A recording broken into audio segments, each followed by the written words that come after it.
हैं समतल, इसको हम बोलेंगे प्लेन। बेटा जैसे आप लाइन के बारे में काफ़ी कुछ पढ़ चुके, मान लो ये एक लाइन है, इस लाइन पे एक पॉइंट ये है ए, जिसके कोऑर्डिनेट x1, y1, z1 है, और इसके वेक्टर को आप क्या बोल सकते हैं फाइनली x1i, y1j, z1 के। इसके ऊपर एक पॉइंट बी है जिसके कोऑर्डिनेट x2, y2, z2 है, इसके वेक्टर को आप b = x2i, y2j, z2k बोल सकते हैं। होता था ना ऐसे ही। तो बेटा इस लाइन के ए बी के जो dr है, dr क्या होंगे x2 - x1, y2 - y1, z2 - z1। ठीक होगी बात। तो यहाँ आप देख रहे हैं ये जो ए है ये पॉइंट का भी काम कर रहा, और जब dr बना रहे तो उसमें भी हेल्प कर रहा है, x2 - x1, y2 - y1, z2 - z1। तो बेटा अगर लाइन की इक्वेशन की जरूरत पड़ती है तो r = a + लैम्बडा b होता है। तो b मीन्स b - a, यानी dr का काम करता है। तो काफी कुछ है इसमें, तो लेकिन बेटा आज हम शुरू क्या कर रहे हैं, प्लेन। तो देखो प्लेन में होता क्या है, जैसे लाइन में वहीं तो पॉइंट आ गए और वहीं से उसकी डायरेक्शन क्रिएट होगी। भाई दो पॉइंट आ गए, यहीं से इसकी डायरेक्शन क्रिएट होगी, dr dc क्रिएट हो गए। लेकिन बेटा प्लेन में थोड़ा सा भिन्न है। प्लेन में क्या भिन्न है, मैं आपको एक उदाहरण दिखाना चाहूँगा। जैसे बेटा ये एक प्लेन है, ये एक प्लेन है, कैसा भी हो सकता है, समतल है, ऐसा नहीं कि वो सर्कल ही होगा, कैसा भी हो सकता है। इस प्लेन पे कहीं पॉइंट भी हो सकता है। मान लो यहाँ एक पॉइंट आ गया ए, x1, y1, z1। तो बेटा इस प्लेन की डायरेक्शन क्या है, डायरेक्शन तो कोई नहीं रिप्रेजेंट कर सकता। पॉइंट इस पे यहाँ भी हो सकता है, पॉइंट यहाँ भी हो सकता है, पॉइंट यहाँ भी, पॉइंट यहाँ भी, पॉइंट यहाँ भी। लेकिन मेन बात है प्लेन का dr कहाँ से निकालेंगे। तो बेटा प्लेन का dr ये आएगा, इसके 90 डिग्री पर एक परपेंडिकुलर खड़ा करेंगे हम। जैसे ये मैं आपको एक छोटा सा ये दिखा रहा हूँ, ये देखो, ये साइकिल का टायर है। जैसे ये जो गोल वाला पार्ट है इसका, इट इज कॉल्ड प्लेन, ठीक। और इसके ऊपर ये जो इसका सरिया सा ये है ना, जो इसको हम बोलेंगे प्लेन का परपेंडिकुलर। तो बेटा अगर कहीं प्लेन के dr की बात चलती है तो ये समझ लो इस लाइन की dr है। यानी एक प्लेन किसी पॉइंट ए से पास होता है, तो ए यानी x1, y1, z1, और उस प्लेन के जो dr है, नॉर्मल के dr, नॉर्मल यानी अभिलंब के dr, तो भी बेटा यहाँ है ऑटोमेटिकली इस लाइन के। ये जो लाइन इसके ऊपर 90 डिग्री पे खड़ी हुई है। तो ध्यान रहे प्लेन के अपने dr नहीं होते, प्लेन में dr किसके होते हैं, उसका जो नॉर्मल है उसके dr होते हैं हमेशा। इस बात का पूरा ध्यान रखें सभी बच्चे कि भाई प्लेन का अपना dr नहीं होता। काहे का dr होता है प्लेन में, प्लेन का जो नॉर्मल होता है उसका dr होता है आपके पास। इस बात का पूरा ध्यान रहे। तो अगर मैं तुम्हारे से कहूँ कि एक प्लेन है जो कहीं से ए से होके जाता है, मतलब ए जो पॉइंट है इसके ऊपर सिचुएटेड है, उपस्थित है, ठीक है। और प्लेन के जो नॉर्मल के dr हैं वो lmn है, abc है या dc lmn है। तो इक्वेशन क्या होगा, ऐसे भी आएगा। तो फिलहाल जो पहला इक्वेशन है जिसके बारे में हम बात कर रहे हैं, तो वो क्या है, पहले आया एक समतल का समीकरण जो 0, 0, 0 से d दूरी पर है, ठीक है बेटा। जो कहीं से 0, 0, 0 से d दूरी पर है, तथा प्लेन में क्या होता है बेटा, अभिलंब के DCs क्या दिए हैं, lmn है। जो DCs हैं उसके क्या है, lmn। तो बेटा क्या इक्वेशन होगा आपके पास, इसका इक्वेशन मैं आपको लिखूंगा। पहले मैं इसको कहीं बदल दूं, ये जो lmn है ये क्या है, अभिलंब के DCs। तो बेटा अभिलंब का वेक्टर क्या होगा, DCs अगर हुए दिए हुए होते हैं तो वेक्टर कैसा होता है, यूनिट वेक्टर, याद करो। तो क्या होगा, LI MJ + NK। और n मैंने क्यों लिया, जहां n क्या है, अभिलंब का एकक सदिश। बेटा एकक सदिश क्यों लिया, क्योंकि DCs दिए हैं। अगर डी आर देते तो क्या लेता फिर मैं यहाँ, केवल एक सदिश। तो अभिलंब को नॉर्मल से लिखते हैं, इसके लिए इसके सदिश को हम कैसे लिखते हैं, एन से। तो बेटा इक्वेशन ऑफ प्लेन क्या आ गया आपके पास, आर तो आप समझ ही गए अपने आप आएगा, R dot N cap is equal to D. क्या आएगा equation, R dot N cap is equal to D. तो बात सब भी समझ में आ गई होगी, R dot N cap is equal to D. अब इसी चीज को मैं कायम बदलूंगा कार्टेशियन फॉर्म में। तो आर का मान आप क्या रख देंगे यहाँ से, आर के बदले रखा एक्स आई वाई जे जेड के, और एन कैप का मान क्या हो जाएगा बेटा, L I plus M J plus N K, नहीं होगा अभी लिखा तो ऊपर, एन कैप क्या हो जाएगा, L I plus M J plus N K, और इज इक्वल टू क्या आ गया डी। बेटा डॉट प्रोडक्ट में आप सभी को पता है कि आई के साथ गुणा, जे के साथ गुणा, के साथ गुणा, L X plus M Y plus N Z equal to D, L X plus M Y plus N Z equal to D. तो ये कौन सी इक्वेशन कहलाएगी बेटा, ये इक्वेशन कहलाएगी आपके पास, यदि किसी समतल के अभिलंब के डीसीज एलएमएन दिए और वह समतल मूल बिंदु से डी दूरी पर है, तो उस समतल का जो समीकरण है L X plus M Y plus N Z is equal to D. बेटा इनको थ्योरी याद करो, थ्योरी याद नहीं तो कुछ नहीं है।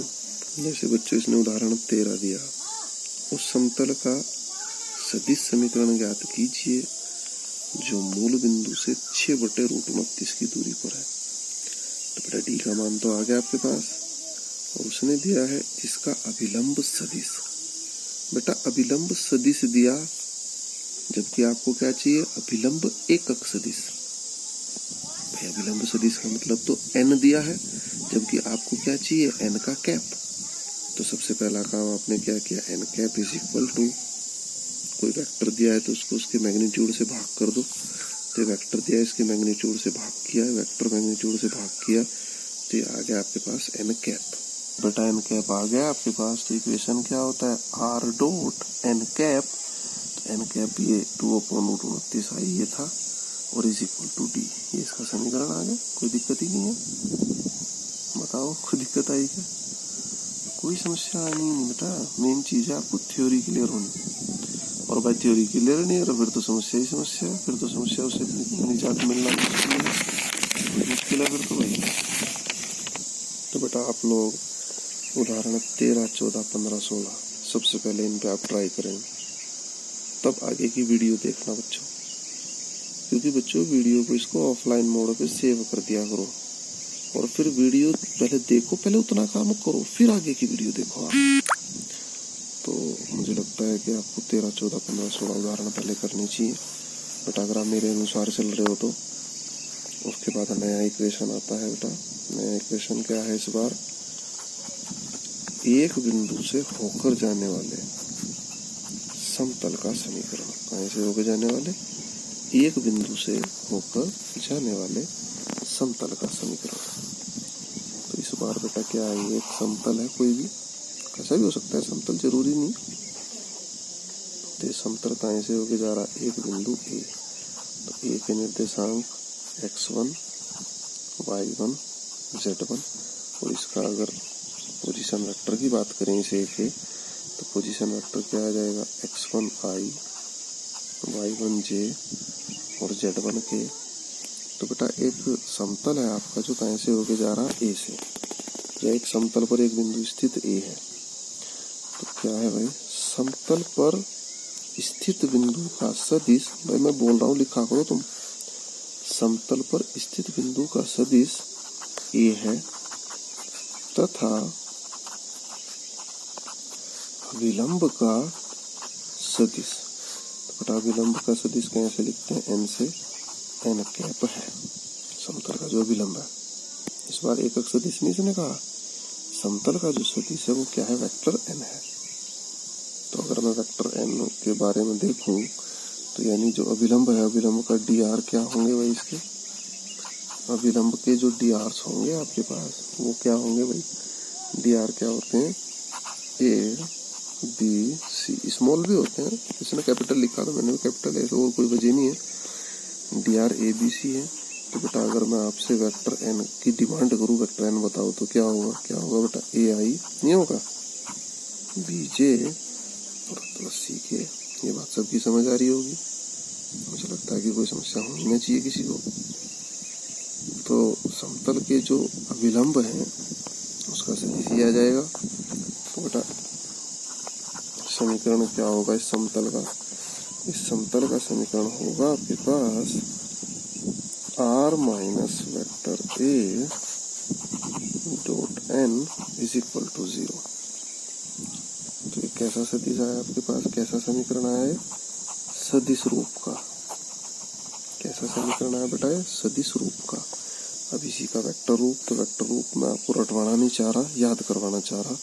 तो आर की वैल्यू क्या है? एक्स आई वाई जे जेड के, और बेटा माइनस कर दिया आपने।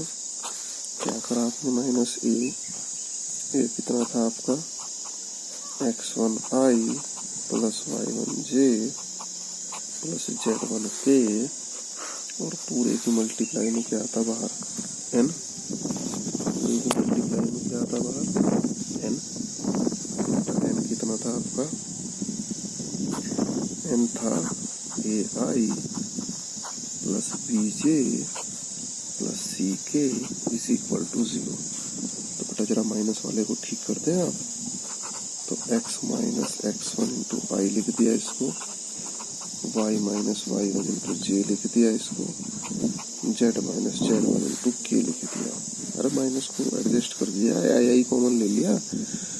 वो हमें क्या था बेटा इसके?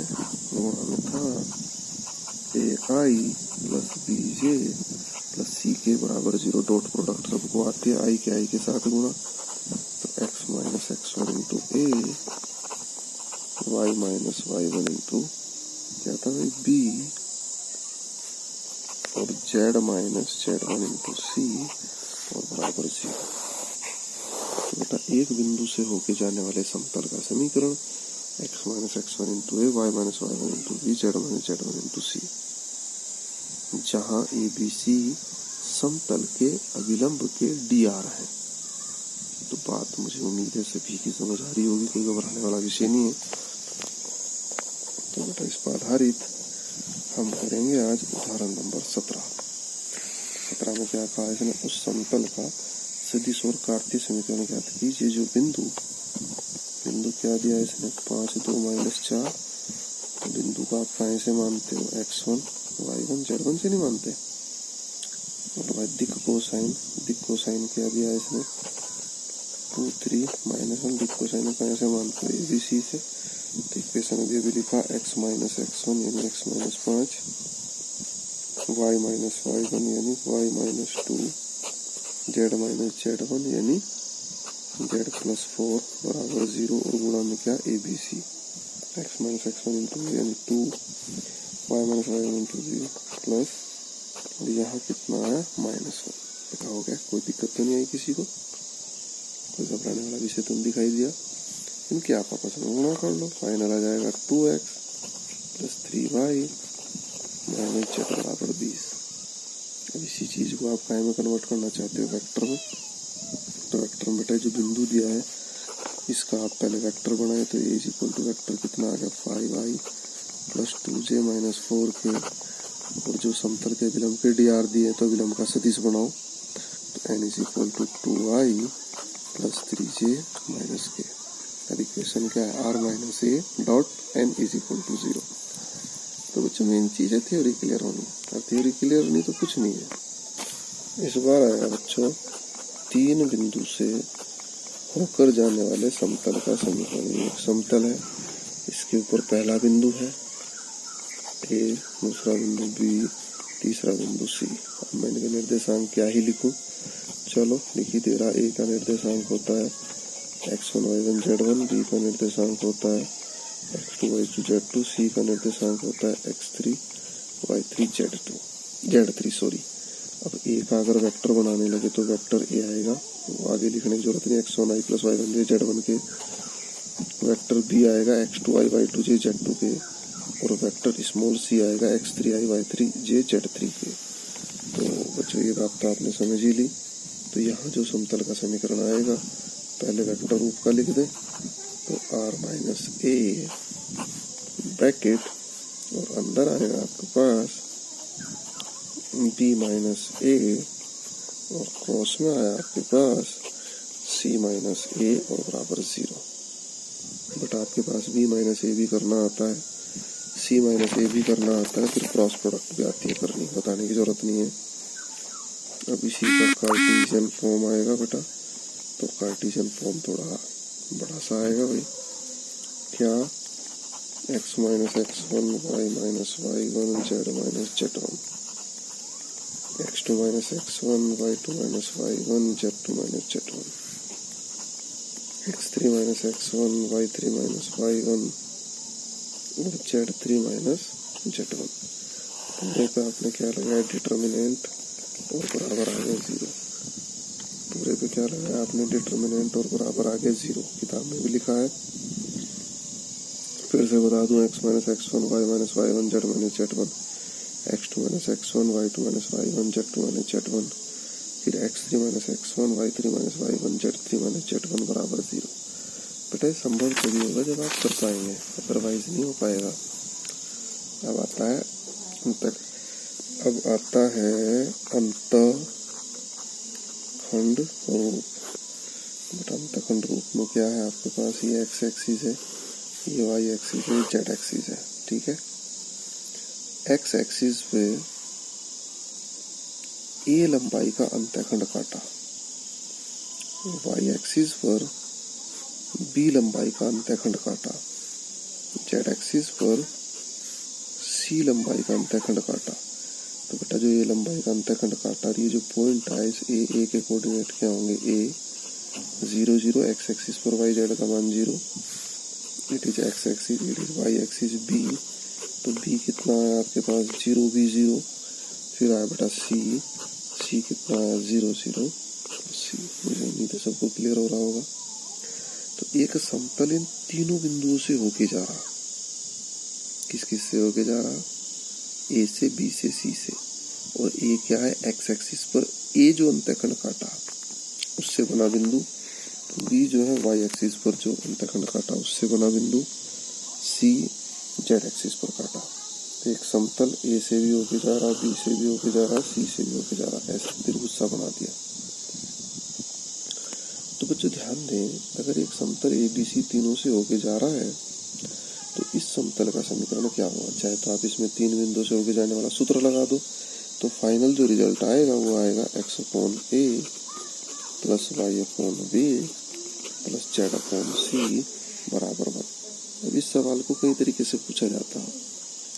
चाहे तो तीन बिंदु दे देगा, पहले बिंदु में x निर्देशांक होगा y z 0 होगा, दूसरे में y निर्देशांक होगा x z 0 होगा, तीसरे में z निर्देशांक होगा x y 0 होगा। चाहे तो ऐसे दे देगा, या फिर सीधा कहेगा कि एक समतल x अक्ष पर एक अंतखंड काटता है, y पर b का, z पर c का, ऐसे भी कह सकता है, या तीन बिंदु जो ऊपर जाने वाला भी कह सकता है। तो कैसे भी कहे भाई, समझना तो आपका काम है, x upon a plus y upon b plus z upon c बराबर 1। तो बच्चों इसमें घबराने वाला कोई विषय नहीं है, आगे बढ़ते हैं। 19 दिया है, उस समतल का समीकरण ज्ञात कीजिए जो x y z अक्षों पर कितने कितने के अंतखंड काटता है, 2 3 और 4 के। देखो ये लिखा 2 3 और 4, ये 2 3 और 4 का अंतखंड काटता है। तो बेटा आपको पता लग गया, a का मान 2 है, b का 3 है, z का 4 है। तो अंतखंड वाला मामला है, तो सीधा समीकरण x upon a y upon b z upon c, a b c के मान ये रख दो, आंसर, कोई दिक्कत ही नहीं है। बच्चों मेन चीज है कंसेप्ट क्लियर। इस चैप्टर में अगर तुमने कंसेप्ट क्लियर करने में थोड़ी सी दम लगा दिया तो ये चैप्टर तुम्हारे पीछे पीछे हो लेगा। और भाई कंसेप्ट क्लियर करने में दम नहीं लगाया तो बस फिर तो इस चैप्टर के तुम आगे आगे ही रहोगे। तो बेटा उदाहरण के माध्यम से मैं आपको क्वेश्चन बता चुका। अब आप एक्सरसाइज का पहला दूसरा क्वेश्चन करेंगे और समीकरण ज्ञात कीजिए, समतलों का कार्तीय समीकरण। तीसरा भी ज्ञात करेंगे। चौथा निम्नलिखित स्थिति में मूल बिंदु से खींचे गए लंब के। चौथा तो खैर तुम रहने देना, बस 3 तक के क्वेश्चन, ठीक है भाई।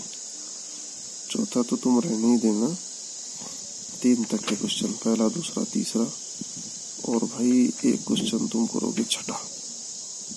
तो आज का जो गृह कार्य है पहला दूसरा तीसरा क्वेश्चन और छठा क्वेश्चन, ज़्यादा नहीं करने, थ्योरी बहुत रह रही है अभी इसमें। तो बाकी इसके क्वेश्चन भाई कल फिर से कराऊंगा मैं, लेकिन भाई इनको कर लो आप लोग, अदरवाइज एक बार दिमाग में से निकल गए तो निकल ही गए बस, फिर दिमाग में लाना इनको बड़ा मुश्किल है भाई।